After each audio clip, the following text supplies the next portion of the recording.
first of all, there was a really interesting thing that I found out about the Islamic Revolution that came through our hair designer, which is, you remember this, Kate, Yeah. what she said, which is that I thought that all the beards that the revolutionaries had were a religious thing, right? But actually, apparently, the revolutionaries started growing beards in imitation of Che and Guevara and other revolutionaries in places like Latin America. And it became sort of a fashion statement.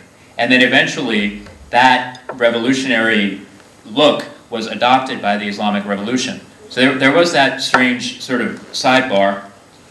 But then also, you know,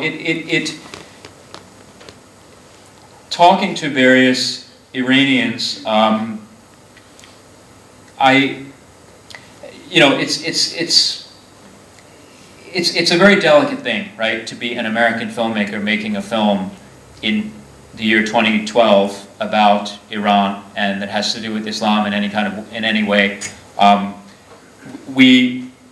One of the reasons why the film begins with the prologue is because we wanted to say, you know, we're not making some film about the Bush years where they say, oh, they're the axis of evil, you know, and they're just sort of painted with a broad brush as, oh, they're crazy, and they, you know, like Bush would say, they hate our freedom or whatever. Like, no, they don't hate your freedom. They have very, very legitimate grievances with what happened with a puppet government that was put there by the United States and the UK, right?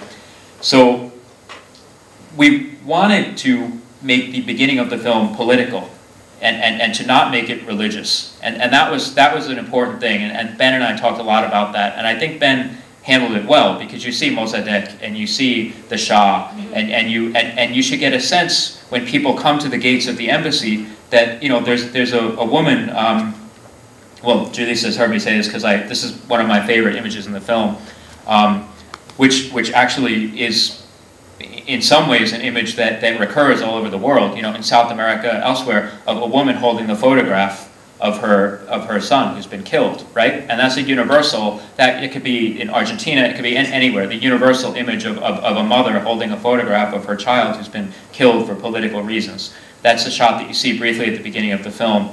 And then I hope that some of that stays awake in the course of the film, you know.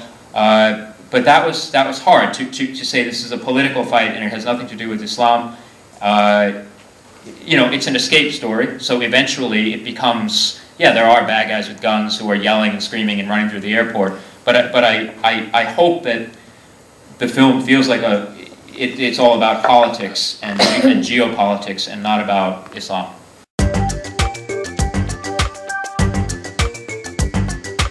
I think that the most terrifying thing is the empty page. You know, I don't know if you guys are some of you guys are probably writers, right? And there's nothing more terrifying than having that. It's like the tundra, right? It's like walking in the freezing tundra of white space, you know. And the empty page is a scary thing. And that's why I think I was lucky to have something to adapt with this, because you're at least starting with an article. You know, the article that I adapted was very short, but still, it was something. I knew there was a story. I knew there were these people. I could go down and talk to Tony and get information. But yeah, once you've started on a project, then waking up in the morning is exciting to go back to this little world that you created. But the blank space makes me want to go back to bed and, you know, go to sleep. In fact, as Julissa knows, I'm working on a script now, and every morning when I wake up, I just don't want to be awake. I just want to go back to sleep because there's too much white space.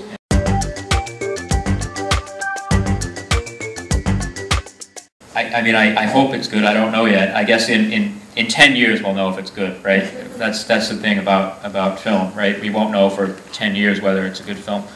But what I really like about the movie that Ben did was I feel that all the performances in it are great. I think he got great performances, and it's very, very hard because there are about 3 different movies in here. There's Alan Arkin and John Goodman, who are, you know, these sort of Hollywood comedian, right? They're doing this comic plot. And then you have Bryan Cranston, who's at the CIA and is doing this kind of espionage story. And then finally, when you get to Tehran, you have this whole other thing going on, which is that you have, you know, you have the house guests, and you have a very charged, very real human situation. And so I think that if the movie works, if it is a good movie, I think it's because of the directors and the actors' ability to marry those three worlds, right?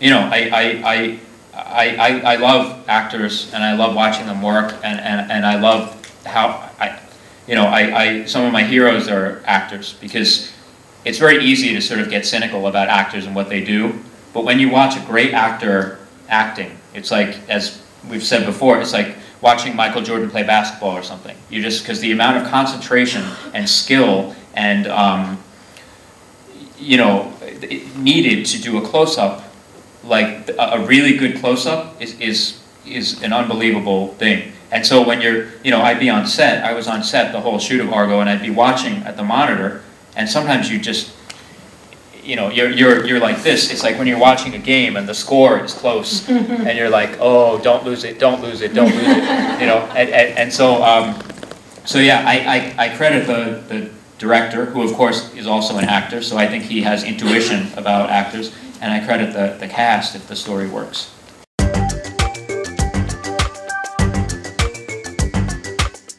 You know, Ben and I would panic every single morning. We'd wake up and we'd think, are we crazy? Like we think we like this, but you know, there are all these factors that are against us, which is it's a drama. You know, it's not a superhero movie. It's a period movie. It's about Iran. You know, there's a lot of talking.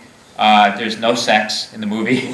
You know, and so we would wake up and think, like, we'd taken out the car for a drive and we'd crashed it, and that any day there, you know, the adults were going to find out and we were going to get in trouble.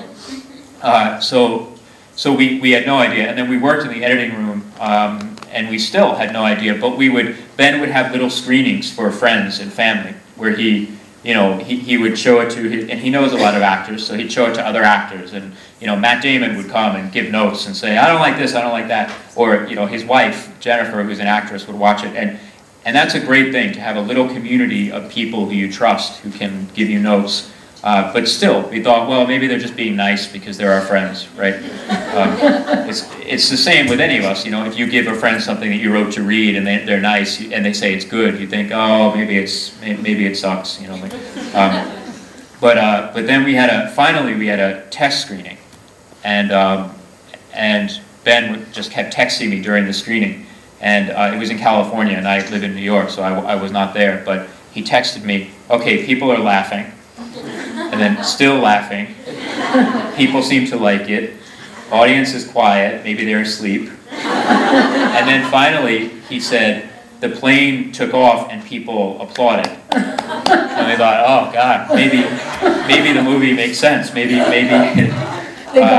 Yeah. So that was, you know. And then after that, we were very lucky in that we had a lot of really good audience response. But again, we won't know for 10 years whether the movie's good.